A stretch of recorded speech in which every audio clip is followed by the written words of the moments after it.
ఎర్ర కందిపప్పు తీసుకున్నాను. ఎర్ర కందిపప్పును బాగా మెత్తగా ఉడకబెట్టినాను. దాంట్లో కొంచెం చింతపండు, ఒక 2 ఎల్లుల్లిపాయలు వేసినాను.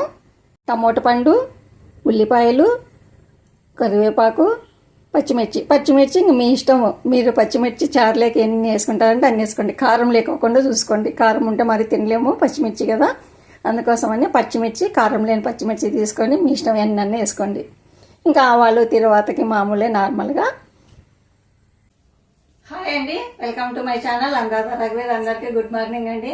రోజు బోరు కొట్టేసింది ఆ చట్నీలు అన్నీ తిని అన్నీ చూపించినాను కదా, చట్నీ అవన్నీ బోరు కొట్టేసినట్లుంది. అందుకోసం ఈరోజు ఇంకా పప్పు, సాంబారు, రసము అవన్నీ ఎందుకు, ఈరోజు ఇంకో రకమైన వెరైటీగా చారు చేసుకుందాం. మనము పప్పుతో పచ్చిమిర్చి చారు చేసుకున్నాము. చాలా బాగుంటుంది, అది కూడా టేస్ట్గా ఉంటుంది. పచ్చిమిర్చిలో ఏం లేదు, పచ్చిమిర్చి ఉల్లిగడ్డ వేసుకొని పప్పు చారు చేసుకున్నాము. టేస్ట్ ఉంటుంది. చూద్దాము. ముందు పప్పు ఉడకబెట్టినాను. పప్పు, చింతపండు, వెల్లుల్లి ఉడకబెట్టాను. దీన్ని రామేద్దాం ఫస్ట్. అందులో ముందు తర్వాత ఇచ్చుకున్నాము. ముందు పప్పు చారుని తర్వాత పెట్టుకున్నాము. స్టవ్ అంటించేసినాను. కడాయి పెట్టినాను. కొంచెం ఆయిల్ వేసుకున్నాము.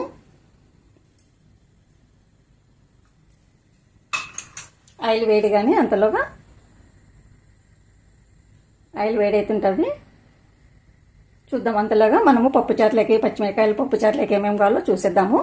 టమోటా పండు, ఉల్లిపాయలు, కరివేపాకు, పచ్చిమిర్చి ఇంక మీ ఇష్టము. మీరు పచ్చిమిర్చి చారులేక ఎన్ని వేసుకుంటారంటే అన్ని వేసుకోండి. కారం లేకోకుండా చూసుకోండి. కారం ఉంటే మరి తినలేము, పచ్చిమిర్చి కదా.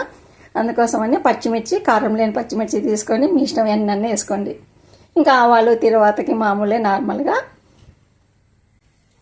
ఆయిల్ వేడైంది. ఇప్పుడు వెల్లుల్లిపాయలు,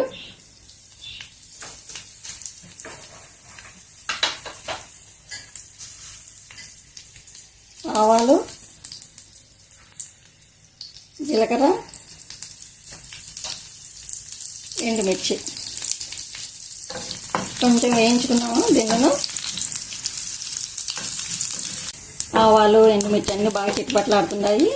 ఇప్పుడు పచ్చిమిర్చి, కరివేపాకు, ఉల్లిపాయలు ముక్కలు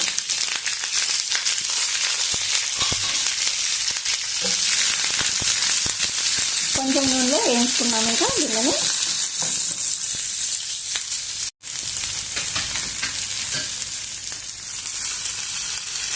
ఉల్లిపాయలు వేగినాయి.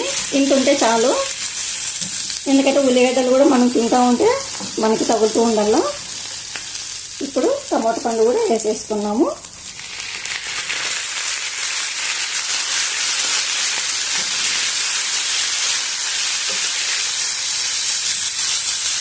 టమోటా పండుని కూడా కొంచెం మగ్గనిద్దాం. ఇంకా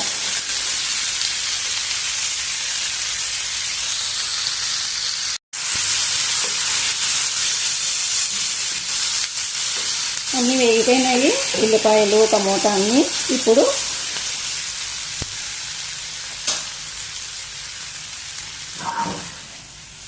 ఈ రామి ఉంచుకున్నాం కదా, ఈ పప్పులోకి వేసేద్దాము.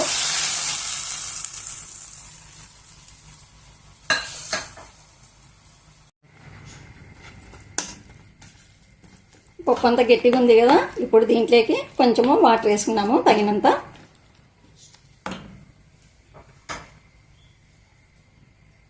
వాటర్ వేసేద్దాము.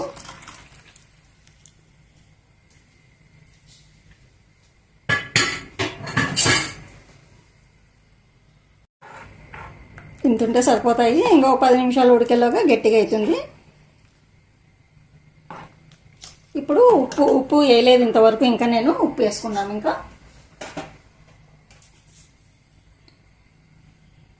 సరిపోయినంత వేసుకోండి, మీకు ఎంత తగినంత వేసుకోండి.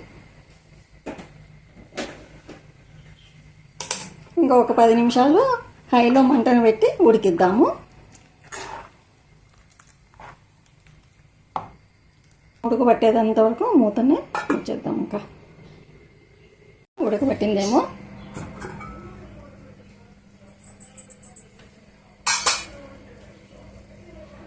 ఉడకబట్టింది. ఇంకా ఒక 10 నిమిషాలు మంటను సిమ్లో పెట్టి ఉడికించండి. ఇంకా ఈ పచ్చిమిర్చి చారు చాలా బాగుంటుంది, మంచి వాసన వస్తుంటుంది పచ్చిమిర్చి వాసన. అన్నం అంతా దీంతోనే తినేయచ్చు, ఏమి పక్కన ఏం అవసరంలా. ఒక 2 అప్పడాలు పెట్టేసుకొని సైడ్గా ఏదన్నా చట్నీ కానీ, మామిడికాయ చట్నీ కానీ, టమోటా చట్నీ కానీ, ఏదన్నా మీ ఇష్టం. ఏం తినాలనుకుంటే అది తినచ్చు, చాలా బాగుంటుంది. అది చూద్దాము, ఉడకబట్టిందేమో. మంచి వాసన వస్తుంది, పచ్చిమిరపకాయల వాసన. అయిపోయింది. ఇంకా ఇప్పుడు చివరిలో కొత్తిమీర కూడా వేసేసుకున్నాము.